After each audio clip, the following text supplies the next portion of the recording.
അപ്പോൾ ആ ഒരു ചിന്തയാണ് ആദ്യം ഉണ്ടാകേണ്ടത്. അതിനാണ് സുന്ദരമായി ഗോവിന്ദഭട്ടാഭിഷേക സമയത്ത് ഭഗവാൻ തന്നെ പറഞ്ഞു കൊടുക്കുന്നു, കുലദേവത ആചാരങ്ങൾ നിലനിർത്തിക്കൊണ്ട് തന്നെ പോകണം. പറയുന്നത് മനസ്സിലാവുന്നുണ്ടോ? കുലധർമ്മ ആചാരങ്ങൾ പഴയ കാലത്തൊക്കെ നമ്മൾ നോക്കിക്കഴിയുമ്പോൾ അവിടെ പഴയ നായർ കുടുംബം ആവട്ടെ, ഇഴവ കുടുംബങ്ങളാവട്ടെ, പ്രമാണിത്വമുള്ള കുടുംബങ്ങൾ, അതേപോലെ തന്നെ പഴയ വെച്ചാരാധനകൾ, അനവധി കുടുംബ സമ്പ്രദായങ്ങളുണ്ട്. ഇന്ന് ആ കുടുംബങ്ങളൊക്കെ നോക്കുക, മുക്കാലെണ്ണവും തലമുറകൾ പോലും അന്യം നിന്ന് പോയി. കാരണം എന്തെന്നറിയോ? നമ്മുടെ പൂർവികർ വെച്ച് ആചരിച്ച് വന്നിരുന്ന ദേവിമാരും ദേവന്മാരും ഒക്കെ ഉണ്ട്, സർപ്പദൈവങ്ങളുണ്ട് ഇല്ലേ? അവർക്കൊക്കെ ആകെ വേണ്ടത് ശകല വെണ്ണയും ഒരു തിരിയുക. ആള് കൂടുമ്പോൾ പാമ്പ് യാവുകയല്ലെന്ന് പറയുന്ന പോലെ മക്കളും കൊച്ചുമക്കളും പേരമക്കളും മരുമക്കളും എല്ലാം കൂടെ വന്നപ്പം ദേവനെ നോക്കാൻ ആരും ഇല്ലാതായി. മനസ്സിലായോ? ഇപ്പൊ പിന്നെ അടുത്ത പരിപാടി തുടങ്ങിയേക്കും, എന്തോന്നറിയോ? കൊണ്ടിരുത്തുക.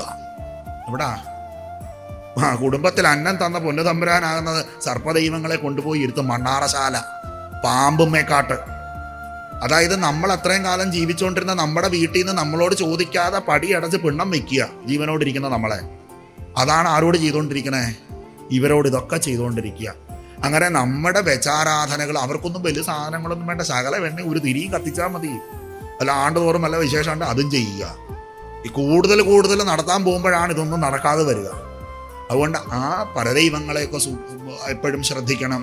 അവരുടെ ആരാധനകൾ, സമ്പ്രദായങ്ങൾ അതൊക്കെ നിലനിർത്തിക്കൊണ്ട് പോകണം. പറയുന്നത് മനസ്സിലാവുന്നുണ്ടോ?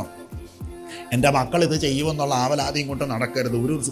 ഇപ്പോൾ അവിടെ വയനാട്ടിൽ പൊട്ടിത്തെറിച്ച പോലെ ഒരു ഉരുള് പോയി കഴിഞ്ഞു കഴിഞ്ഞാൽ എല്ലാം തീർന്നു. മക്കളും തീരും, നമ്മളും തീരും, എല്ലാം തീരും. പറഞ്ഞാൽ മനസ്സിലായി? അപ്പോൾ ഭാവിയെക്കുറിച്ച് ആവശ്യമില്ലാത്ത ആവലാതികളും ചിന്തകളും വെച്ചുകൊണ്ട് ജീവിതത്തിനെ കട്ടപ്പുകയാക്കരുത്. എന്ത് ചെയ്യണമെന്നറിയാം? അതുകൊണ്ടാണ് പറഞ്ഞേ, ഈ നിമിഷത്തിൽ നമ്മൾ ജീവിച്ചാൽ ജീവിച്ചു. പറഞ്ഞ മനസ്സിലാവുന്നുണ്ടോ? ആവോ.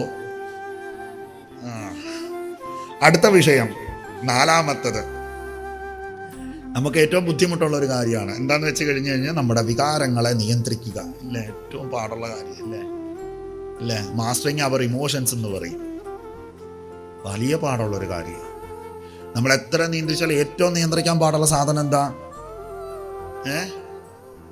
വായിലെ നാക്ക. ഇല്ലേ? എന്തോരം പാട് പിടിച്ചൊരു സാധനം അത്. നമ്മളത് ഉപയോഗിക്കുന്ന പോലെ ഇരിക്കും നമ്മളോട് സ്നേഹിക്കണോ നമ്മളെ വെറുക്കണോ എന്ന് തീരുമാനിക്കുക. അതുകൊണ്ട് എപ്പോഴും സൂക്ഷിച്ചോണം. നമ്മുടെ ഇമോഷണൽ റിസലയൻസ് ബ്രേക്ക് ചെയ്യുന്ന ഒരു കാര്യങ്ങളും നമ്മുടെ ജീവിതത്തിൽ വെക്കരുത്. പറയണേ മനസ്സിലാവണുണ്ടോ? നമ്മുടെ ഇമോഷണൽ റിസലയൻസ് ബ്രേക്ക് ചെയ്യുന്ന ഒരു സാധനവും നമ്മുടെ ലൈഫിൽ വെച്ചോണ്ടേ ഇരിക്കരുത്. അതെപ്പോഴും ശ്രദ്ധിക്കേണ്ട ഒരു വിഷയമാണ്. നമ്മൾ എവിടെയാണോ ഹാപ്പി ആയിരിക്കുന്നത് അതാണ് നമ്മുടെ ക്ഷേത്രം എന്ന് പറയുക. ഭഗവാന് സന്തോഷമാണോ എന്ന് നോക്കിയിട്ട് എന്ത് പ്രയോജനമാണ്? ഈ അഖിലാണ്ട കോടി ബ്രഹ്മാണ്ടം നിശ്ചയിക്കണം ഭഗവാനാണോ സന്തോഷിച്ചിരിക്കേണ്ടത്, അതോ എണ്ണമറ്റതായ ഭഗവാന്റെ സൃഷ്ടികളിൽ ഒന്നായിരിക്കണം നമ്മളാണോ സന്തോഷമായിട്ടിരിക്കണ്ടേ?